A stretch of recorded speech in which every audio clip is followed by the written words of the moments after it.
Oh shit. Oh shit. Oh man. Holy shit. Everybody keep going. It was a resignation of, okay, I can't believe this is how I'm going to die.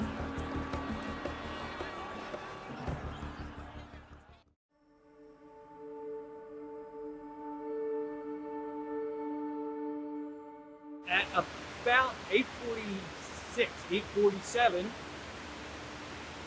the lights in that room flickered. We couldn't see anything.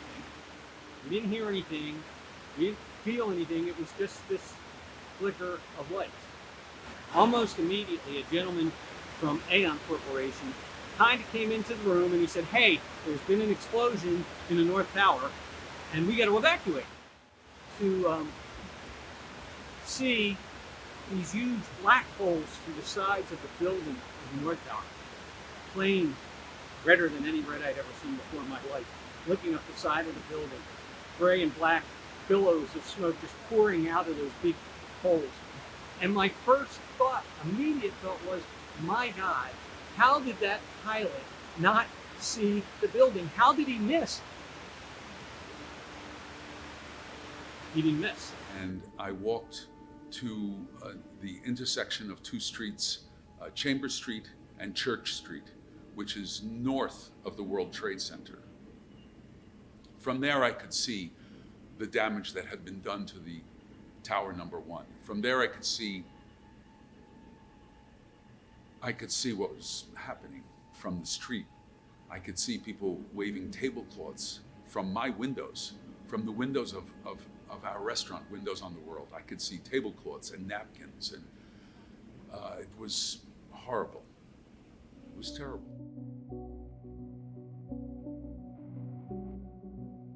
I was somewhere between 74 and 72 in that stairwell when the second plane went through our building. And it went through our building between floors 77 and 82. So we were just a few floors below the strike zone. Never felt anything like that in my life. That building, that fire stairwell that we're inside, this concrete bunker starts to shake so violently back and forth.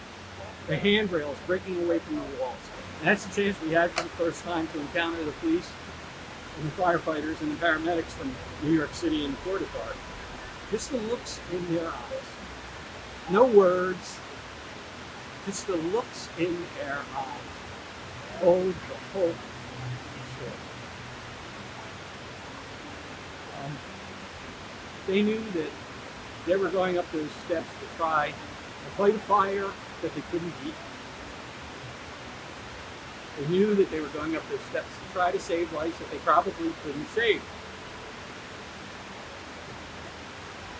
And they knew that they were going up, and they knew that they were never coming back. Could you be that brave? Could you be that strong? I mean,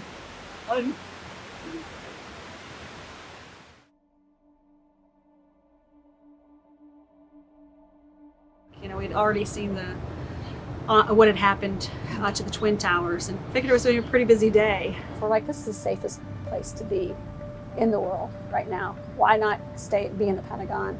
You know, nothing's going to happen to us here. So that dot there is from where I was right here.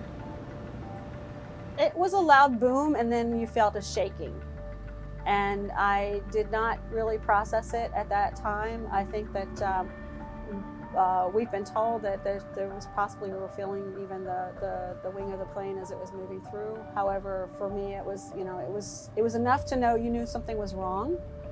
And as everybody started to move and move out, it was like, okay, this is a dangerous situation. I was still thinking at that time that it had been a bomb that had been let off somewhere in the building. I knew it was terrorists. I mean, that was not hard to think about. But the idea of a plane being used as a weapon, and how that would happen, and how that could happen in this area, that just was a little bit hard to fathom.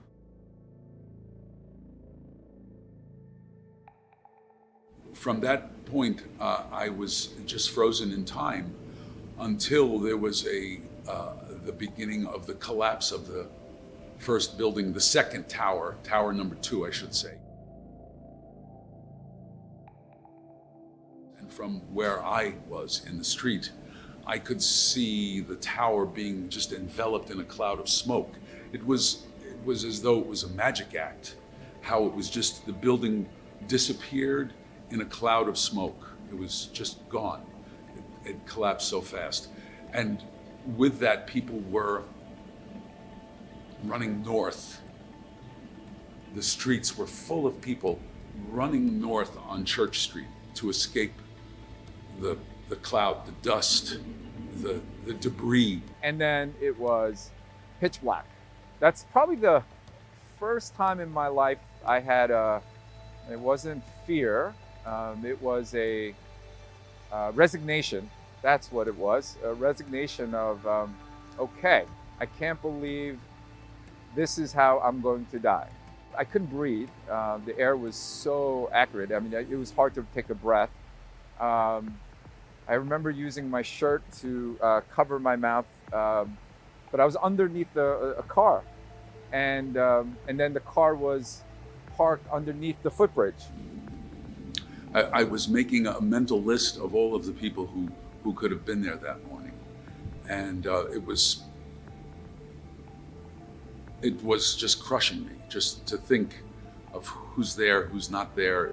Our colleagues who were trapped on the 106th and 107th floor were calling 911. They were calling the emergency number furiously. Many phone calls to the police and the fire department, to the emergency line, to 911 from windows on the world.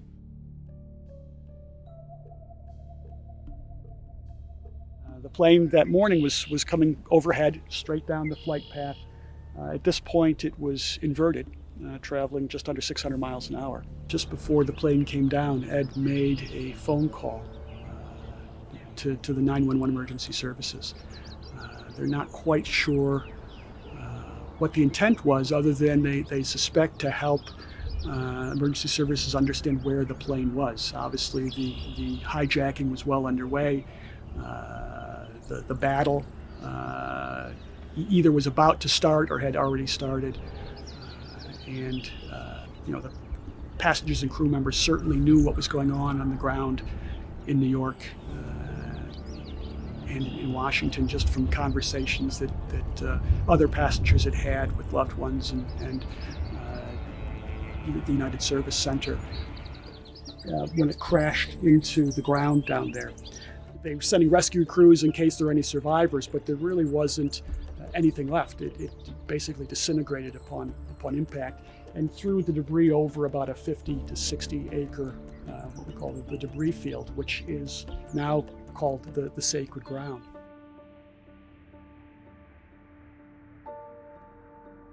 And we're still on now West Street, walking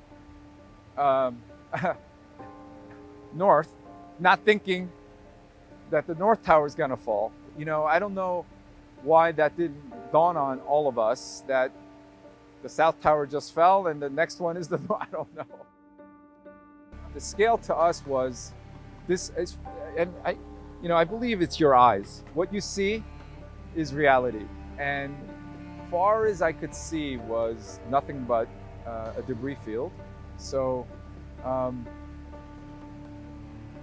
it was, to me, the whole city was like this, and maybe even beyond. I went into reactive mode, I'll be honest. I was,